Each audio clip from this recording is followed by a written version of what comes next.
8分でわかる三木城の戦い。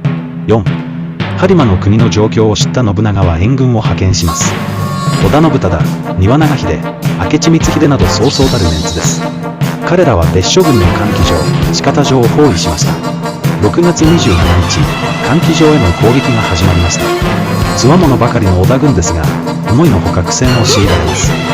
7月16日にようやく天守にたどり着き、20日に攻略完了しました。次に織田軍は四方城を攻撃します。ここでは苦戦することなく、敵の降参により攻略完了となりました。